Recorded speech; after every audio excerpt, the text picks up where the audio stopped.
Good morning students. पिछले lecture में मैंने जो प्लैनेटरी विंड्स हैं उनके बारे में जानकारी दी थी। हमने तीनों जो एयर मास की सेल्स हैं, Hadley cell, Ferrel cell, polar cell, उसमें कौन कौन सी और किस प्रकार की विंड्स एसोसिएटेड हैं जो वर्ष पर्यंत या अधिकांश समय कम या ज़्यादा मात्रा में बहती हैं, जो प्लैनेटरी विंड्स हैं उनके बारे में जानकारी ली। इसके अलावा कहाँ कन्वर्जेंस हो रहा है, कहाँ डाइवर्जेंस हो रहा है, ये जानकारी हमने देखी। किस प्रकार से वो सेल्स ऑपरेट हो रही हैं, ये सारी जानकारी हम ले चुके हैं। आज से हम सीजनल विंड्स के बारे में स्टार्ट करेंगे पढ़ना। सबसे पहले मैं आपको इंडियन मानसून सिस्टम, जो मानसून विंड्स हैं, उनके बारे में जानकारी दूंगा। मैं doctor Prakash Chandra Sharma, department of zoology, SPC government college Ajmer. तो सबसे पहले आप ये ध्यान रखिए कि मॉनसून क्या है। मॉनसून सीजनल चेंज है डायरेक्शन में,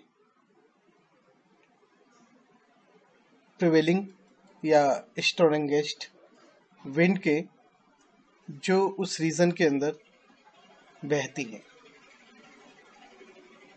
तो जो प्रिवेलिंग या स्ट्रॉन्गेस्ट विंड जो किसी रीजन के अंदर बह रही हैं, उसके अंदर सीजनल चेंज जो आता है उसे हम मॉनसून कहते हैं। खास तौर पे जो ट्रॉपिकल क्षेत्र है उसमें मॉनसून्स के कारण नम और सूखे सीजन हमें देखने को मिलते हैं। मॉनसून आपको इंडियन ओशियन के साथ एसोसिएटेड मिलेगा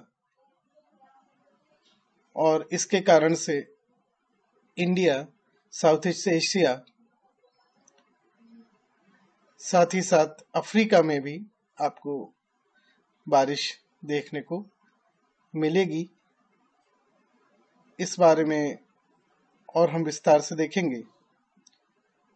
तो इसमें से जो मुख्य बनता है वो हमारे लिए एशियन या इंडियन मानसून सिस्टम बनता है, जिसके बारे में हम स्टडी करेंगे। प्रायः ये जो सीजनल रिवर्सल है, जो कि विंटर और समर में डायरेक्शनल चेंज हो रहा है, ये प्रायः प्रेसिपिटेशन के साथ साथ जुड़ा हुआ होता है। लेकिन हम विस्तार से जब मॉनसून की बात कर रहे हैं तो इसका मतलब है कि सीजनल चेंज जो एटमॉस्फेरिक सर्कुलेशन में हो रहा है और साथ ही साथ प्रेसिपिटेशन जो कि एसोसिएटेड है annual latitudinal oscillation of ICZ, जो इंटर ट्रॉपिकल कन्वर्जेंस जोन है, उसके वार्षिक लैटिट्यूडिनल ऑसिलेशन जो कि उसकी नदर्न एंड सदर्न लिमिट के बीच हो रहा है। इस कारण से हम जनरली मॉनसून शब्द का इस्तेमाल रेनी फेज के लिए करते हैं, जो कि सीजनल चेंज में आ रही है। टेक्निकली यहाँ पर ड्राई फेज भी है जो भी मानसून का हिस्सा है, लेकिन प्रायः हम मानसून शब्द का इस्तेमाल केवल रेनी फेज के लिए करते हैं। तो जो मेजर मानसून सिस्टम है, जैसे मैंने आपको बताया, इंडियन मानसून है जिसको हम broad category Asian Australian monsoon system में रखते हैं, और दूसरा वेस्ट अफ्रीकन मानसून सिस्टम है। इसके अलावा नॉर्थ अमेरिकन मानसून और साउथ अमेरिकन मानसून सिस्टम भी हैं, लेकिन वहाँ कंप्लीट रिवर्सल देखने को नहीं मिलता। इस कारण से उन्हें हम इनकम्प्लीट मानसून सिस्टम मानते हैं। डिबेटेबल है कि उसे यूज किया जाना चाहिए या नहीं किया जाना चाहिए, लेकिन सबसे जो स्ट्रॉन्गेस्ट हमें दिखता है, जो सबसे बेहतर प्रकार का हमें मानसून सिस्टम देखने को मिलता है, वो इंडियन मानसून सिस्टम ही है। तो हम जब इंडियन मानसून सिस्टम की बात कर रहे हैं तो हमें देखना होगा कि कौन से वो फैक्टर हैं, कौन सी चीजें हैं जिससे इंडियन मानसून सिस्टम हमें देखने को मिलता है, क्या है ये सब चीजें। तो जैसा मैंने आपको बताया था कि आईटीसी यानी कि इंटर ट्रॉपिकल कन्वर्जेंस जोन कहाँ बनता है, आपको बहुत अच्छे से मैंने बताया था कि 5 डिग्री नॉर्थ से लेकर के 5 डिग्री साउथ तक डोलड्रम है, वहां कन्वर्ज हो रही हैं। लेकिन पूरा क्षेत्र जहां पे सोलर रेडिएशन साल भर में कम या ज्यादा सीधी पड़ती रहती हैं, वो क्षेत्र पूरा दोनों लाइन ऑफ कैंसर और लाइन ऑफ कैप्रिकॉर्न के बीच में मौजूद है। और यहीं पर हम देख रहे हैं कि आईटीसी भी मौजूद है, ये कन्वर्जेंस हो रहा है। तो इस कारण से, क्योंकि सोलर रेडिएशन 23 से 23 डिग्री के बीच में अधिकतम पड़ रही है, तो जो हम मॉनसून सिस्टम देख रहे हैं वो इसी ट्रॉपिकल रीजन में रफली 20 डिग्री नॉर्थ से लेकर के 20 डिग्री साउथ तक के बीच में एक्सपीरियंस किया जाता है। तो इसी कारण से हमारे यहाँ चार जो सीजनल डिवीजन है उनमें से 2 सीजनल डिवीजन मॉनसून कवर कर लेता है।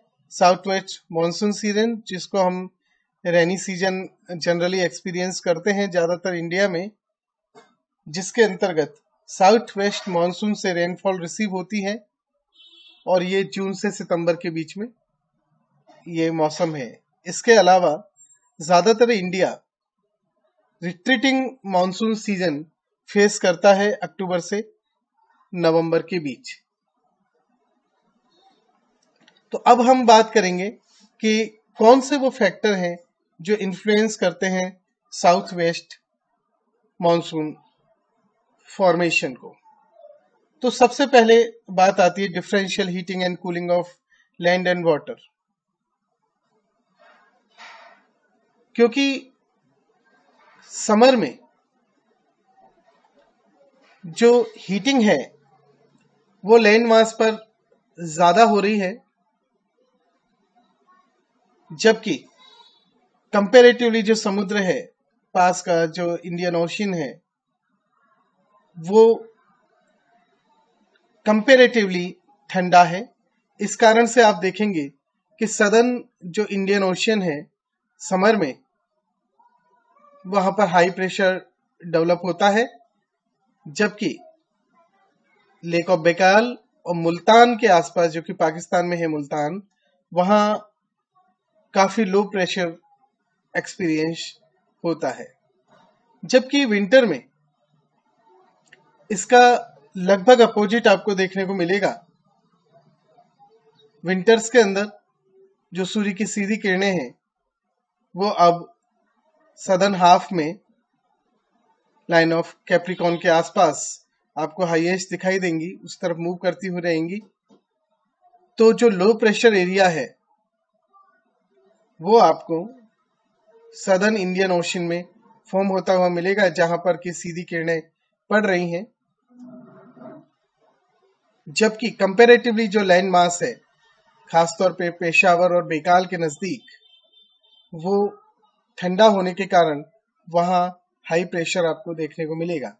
तो यहाँ ये शिफ्टिंग हो रही है, प्रेशर बेल्ट्स की, प्रेशर की शिफ्टिंग हो रही है।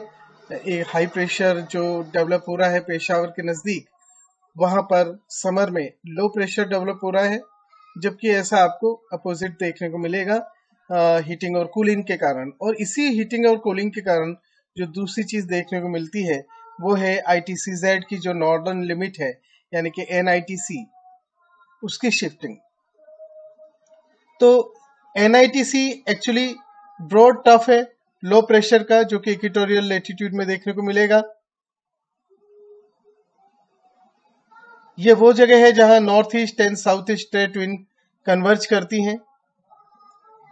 प्राय यह कन्वर्जेंस जोन इक्वेटर के मोरलेस पैरेलल होता है, लेकिन इसकी जो नॉर्थ एंड साउथ लिमिट है, नदर्न एंड सदर्न लिमिट जो है, वो अपेरेंटली सन के मूवमेंट के साथ में शिफ्ट होती है।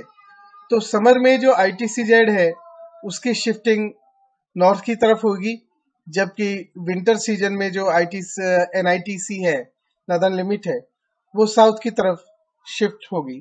तो इस शिफ्टिंग के कारण से मानसून सिस्टम डेवलप होता है।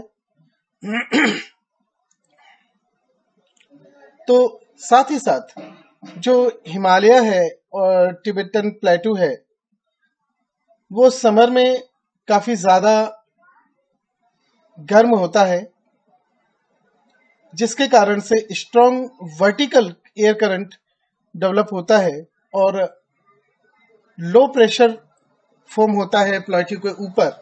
करीब समुद्र के स्तर से 9 किलोमीटर ऊपर की तरफ ये लो प्रेशर डेवलप होता है। ये भी एक बड़ा फैक्टर है। साथ ही साथ जो वेस्टर्ली स्ट्रीम जेट्स हैं, उनका मूवमेंट, ये भी मानसून सिस्टम को प्रभावित करता है। कल हम नेक्स्ट टर्न पर इंडियन मानसून सिस्टम का किस तरीके से पूरा मैकेनिज्म है उसको विस्तार से समझेंगे। मैं आज का जो टॉपिक है उसे यहीं पर विराम देता हूं।